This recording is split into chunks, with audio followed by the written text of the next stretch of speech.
Hey y'all, so this is my first PC setup. I've had it for about 3 to 4 years now. I built it with one of my buddies. He helped me through all of it. Recently, I've been deciding to change my setup. This is what I have currently. It's a Ryzen 5 3600 3060 Ti with 16 gigs of RAM. I can leave a full parts list in the description. I believe I built it for a little over $1,000. I built it during COVID when parts were hard to get, so all the prices of GPUs, CPUs were inflated, and it was pretty hard for me to get anything.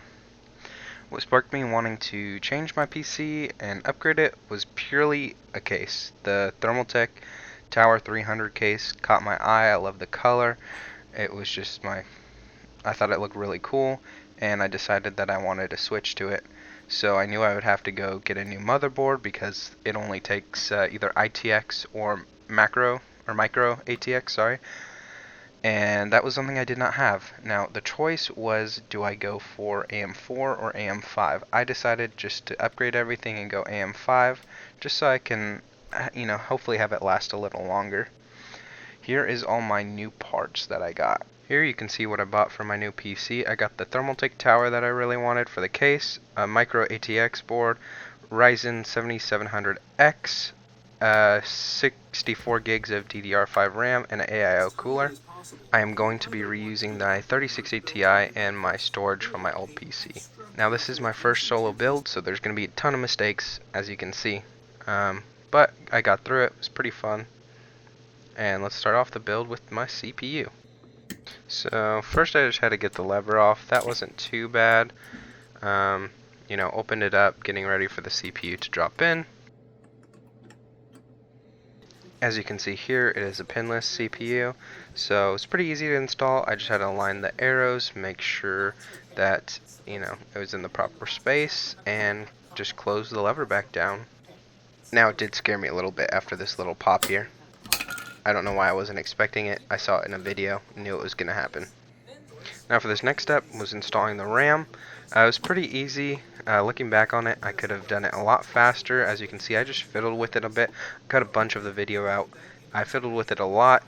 You can kind of really jam it in there and use a lot of force to do that. I was trying to be way too delicate with it. Eventually, after just adding a lot more pressure, it went in super easy. And I did that for the next one.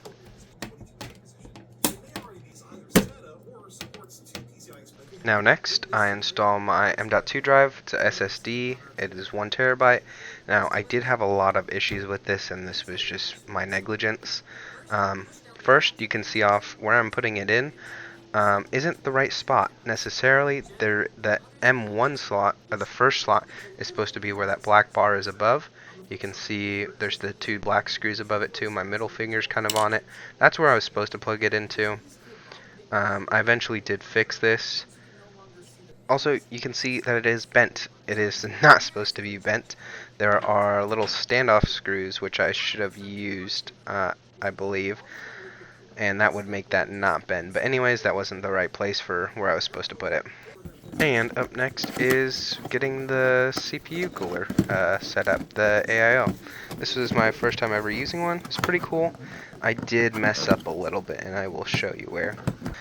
Alright, so on mistake number 1, you will see here I took everything out, right? And I put the radiator down, and you can see where the CPU cooler is, where it's supposed to actually go on the CPU. There's a little plastic cover, it's covered still, but you'll see the plastic cover where the CPU paste is, or the thermal pad. I took that off way too early, and I will show what happens right next.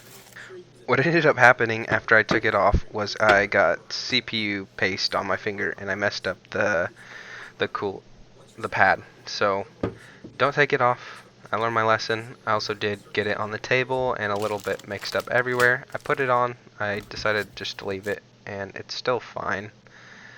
But I will remember that for next time. Here is where I started installing the fans. That didn't go too bad. That was pretty easy. Didn't have any issues with that.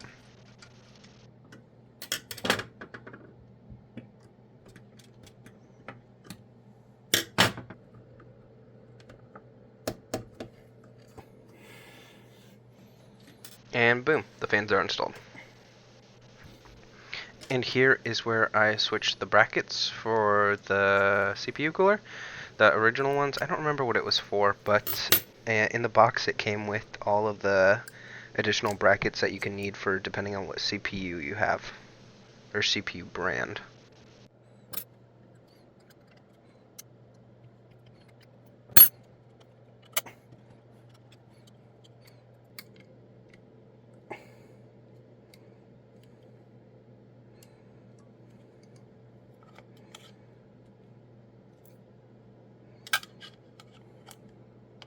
Now I go back to working on the motherboard because I need to take off the original stands.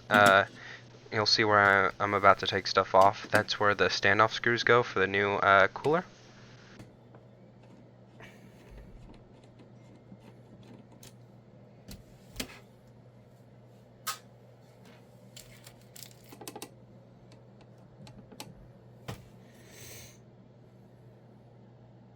Also, here is where I go back to working on the storage drive, because that's when I finally noticed that I did put it in the wrong slot, and that I found where the right slot was.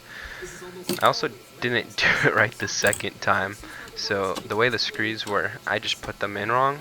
I don't know how I made that mistake, but I did end up fixing it for the final build.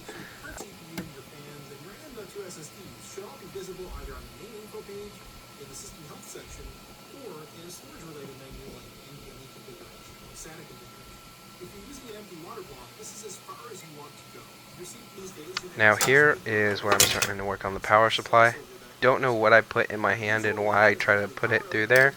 But yeah, I didn't realize that I was supposed to take the whole back cover until a few minutes later.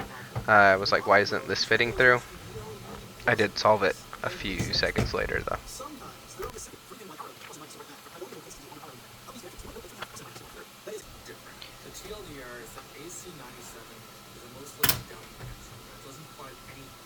And I finally get the back plate cover off, and the PSU fits perfectly in there. As you can see here, I installed it the wrong way. I did not realize this until later down the road. Did fix it, you'll see later, but yeah, that's my mistake.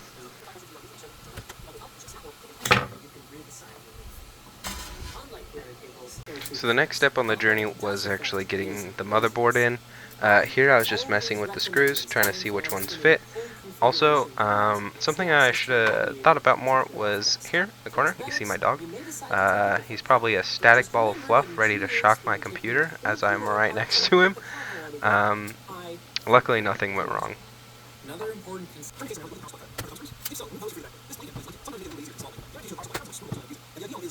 So here I finally placed the motherboard in, and I was getting the screws ready. I'm not completely sure if I used the right screws. I felt like I used the only screws that fit, but there was missing like 2 of them, and I just wanted to finish the build, so I decided to not use those ones. It's at this point that you'll want to connect your 12-volt CPU cables to your power supply if you've got a modular unit. Next, if you've got a backplate, all you need to do now is tighten the thumb screws. But if you're raw dogging it, this is where you'll screw the power supply into the back of your case. And back to the power supply. So I finished getting the motherboard in. Here's where I noticed that, because I do want to start plugging some things in. I kind of just want to get some like alignment of the cords going on. And as I'm starting to try to plug them in, I'm like, hey, pretty sure this is the wrong way. So I fix it right here real quick.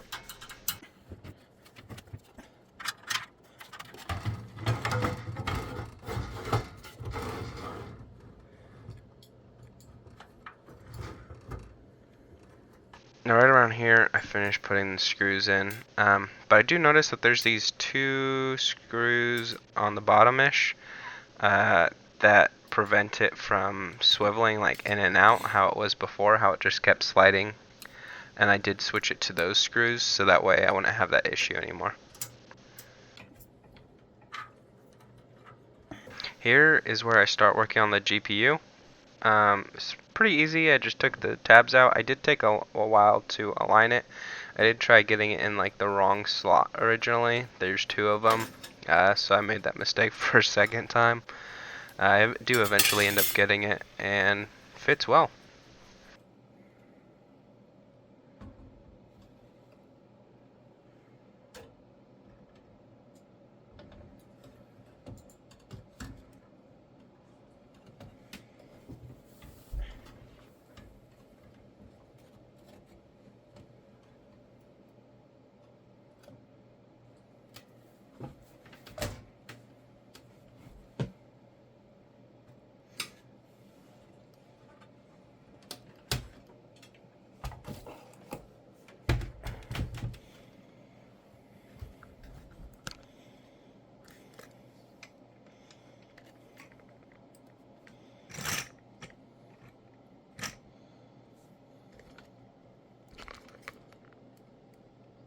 As you can see here, there's a lot more cords floating around. Here's where I really start to get some cable management because I'm trying to get the cooler in, the AIO cooler, and that thing's really big. It's going to take most of this side, or you can see where the panel is, the opposite side of the GPU. It's going to take most of that space, so I wanted to try to get the cords really in place and prepared because I know I wouldn't be able to move the cords that much once I get that cooler in.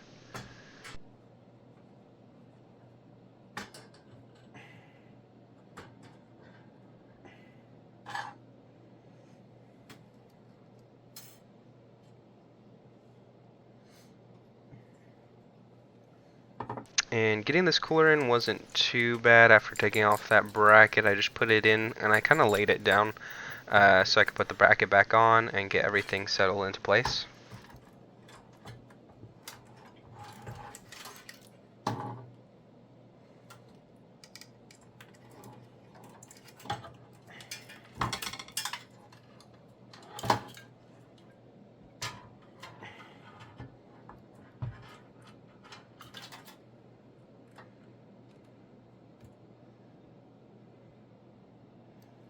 Now here's one of the things that I do feel like I really messed up on, and I'm not sure why.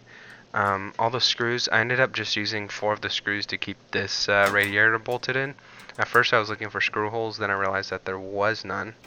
So I eventually used 3 in each corner, or, 1 for each corner except one of them. Just because for some reason, like in the middle, you can see that they didn't want to screw all the way in, and I felt like I was stripping the threads. And I'm not sure why that was. I tried multiple screws, I tried to align it right, and I just couldn't go. And I feel like, yeah, I should have more, but it's my own PC, and I doubt that it's gonna fall or anything if I only have 3 in.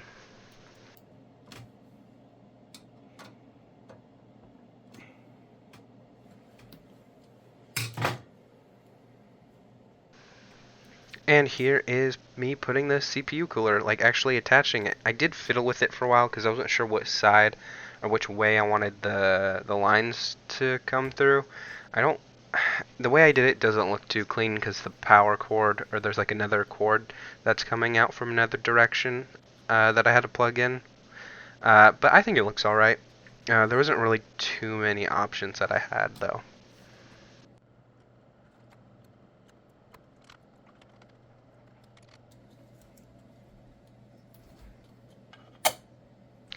Now here I'm plugged a bunch of stuff in, it's getting ready for its first boot, and I'm pretty excited to see. I'm sure everything will turn on.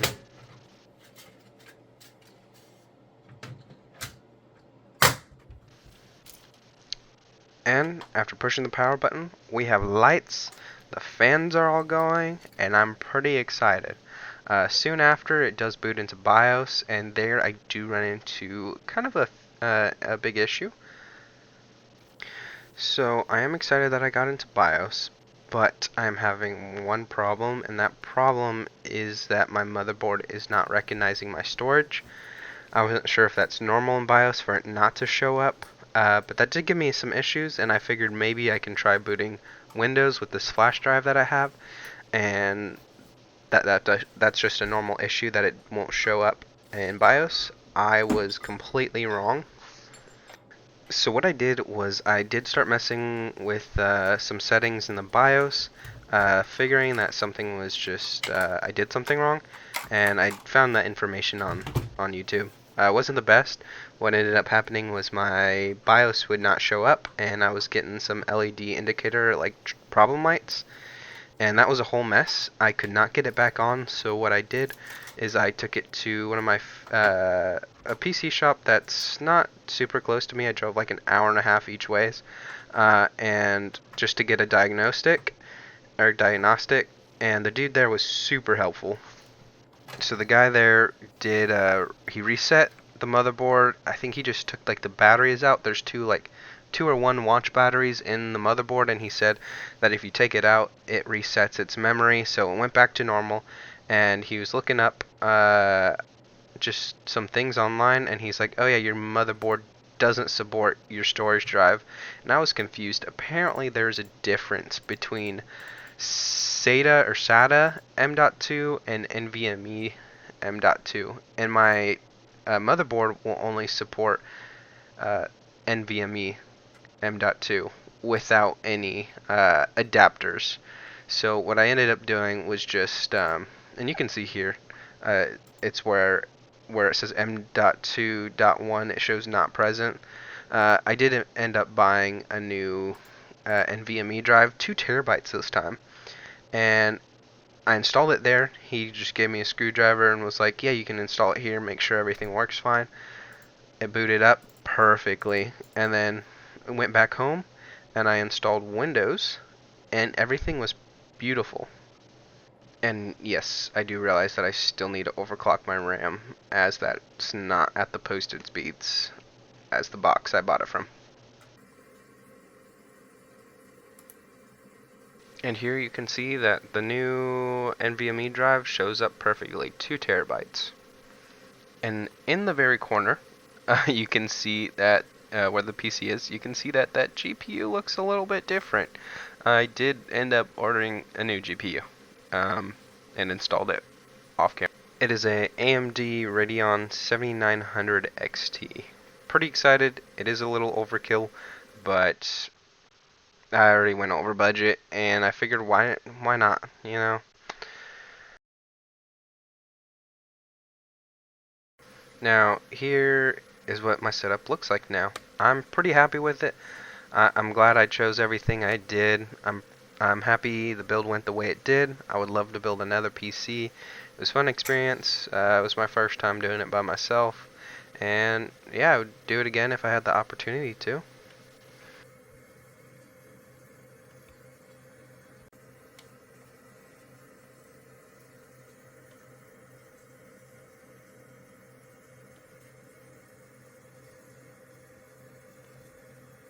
And I downloaded Wallpaper Engine and fixed the colors to match on the RAM and the CPU cooler.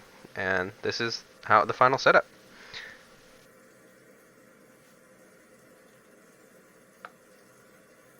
And you can't forget about the cable management. Looks alright. It's nothing too good, but it's pretty good. It's pretty alright. Oh yeah, and the case keeps blinking like that. I don't know what it is, but nothing broke yet. So, yep,